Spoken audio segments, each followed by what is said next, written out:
Hello team, this is Christoph from Kaiserworks. I'm going to walk us quickly through a few renderings of the Downtown Gateway project. I'm going to start us with an existing image taken from the south side of the property. We're looking obviously at the existing cafe south entry facade, and then adjacent to that we have the existing outdoor space with the alley access. And I'm going to walk you through a series of renderings, and these are at various states of completion. They're also not completely consistent with one another, and that's intentional. This is to be a dialogue, so we want to hear your thoughts on what you think material choices could be based on what we're presenting to you. Moving to this first rendering, this is of the same vantage point as the photograph that was taken. On the cafe, I'll start here on the left, we are taking cues from a lot of what was learned and developed with the Tempe Public Market, which is the Tempe chapter of this same restaurant, this being the first of its iteration. We're taking this wide flange, which is the shade detail from the Tempe location, putting building community through food, which is Aaron Chamberlain's slogan for the restaurants, and we're representing this as a approximately 4.5 feet deep shade canopy with a hard lid that comes off the building. This really sort of modernizes, cleans up the existing aesthetic of this location of the cafe. The brick in this instance, we're painting a color that's called Lighthouse White, and we had also talked about potentially affecting the storefront. This would be a conversation with Aaron Chamberlain, but this could be a inside-outside bar, or rather simply a bar on the interior with awning windows, so you would have people perched here on the backside of what is their coffee bar. We're also incorporating some of the outdoor furniture that we have at the Tempe location of the cafe, such as these reclaimed timber benches. Also anticipating that as this project is done and as the restaurants just continue growing their clientele, there's going to need to be more seating for people that are waiting to get inside the cafe or any of these other establishments.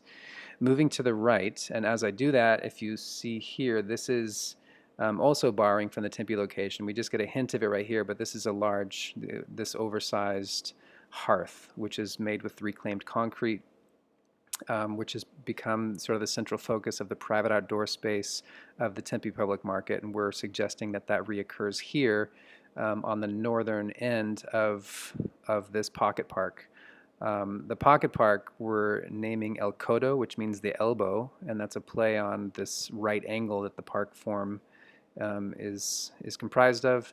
And we're also sort of hinting back at that form with the architectural language that we're using as the gateway. El Codo being elbow, and this being a right angle form. And we're seeing this as a filigree of steel that's bent into a right angle that you pass through. As you're passing through that, the hardscape or walking surface changes from the standard concrete, and we're seeing a very light gray tending towards white paving surface. So this is a very light path that brings you through El Codo, and we're seeing that offset with a deciduous tree that's very unique, columnar, and vertical for this space, as we're depicting here. And so changing of the leaves would really be something special and would radically transform the experience of walking through El Codo. The use of this space is, of course, its overflow, its outdoor seating for the adjacent restaurants that abut it all the way through. I'm going to take us now to our next image taken from the northwest corner of the property. And I'm going to show us two different images with two different slight material variations. Again, from the same perspective, this rendering shows we're calling this Ran and Done Brewing Company, and this opens to the west in this iteration, and it also opens through this courtyard as we've previously talked about. This north-south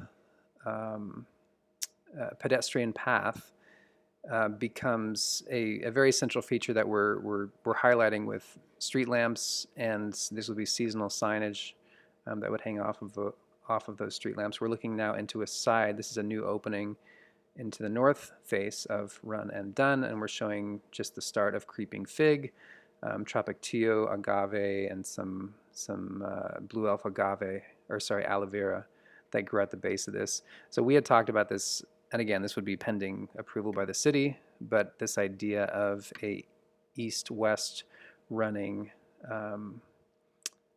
we had previously called this boardwalk, but it is really just simply a walking path 10 feet wide with trees lining it, that would be on the south side of this parking area. So you park your car, you walk through to this decomposed granite path, you can potentially enter in to the brewery at this location, or whatever entity would fill this location, or you can walk west and then to the farmers market, or west to the to the cafe.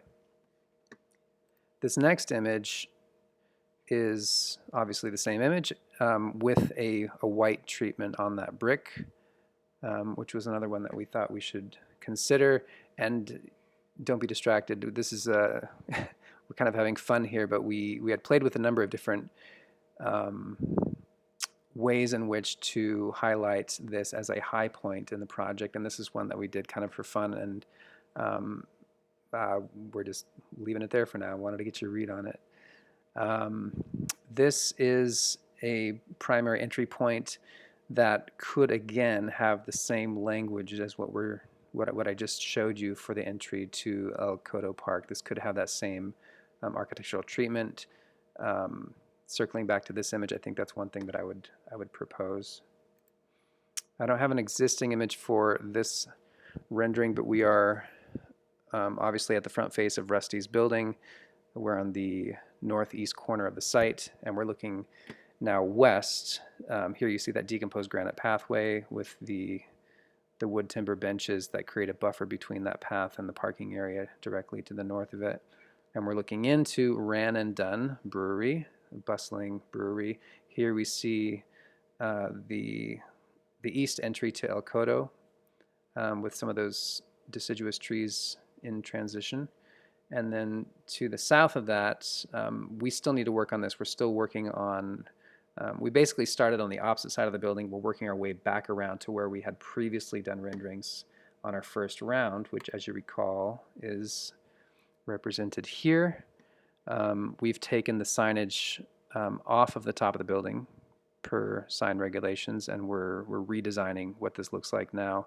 We've also extended this image. It previously stopped here. We've grown it so that we can see how this ties back into the entry to El Coto, and we'll be working on that next, but wanted to have some of these design discussions with you all before we continue down that path.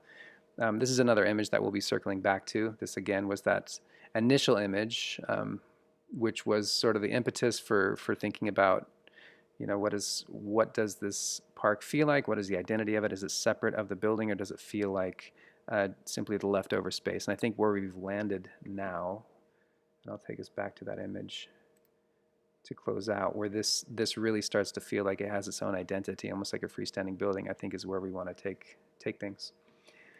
Thank you very much. We look forward to your thoughts on this.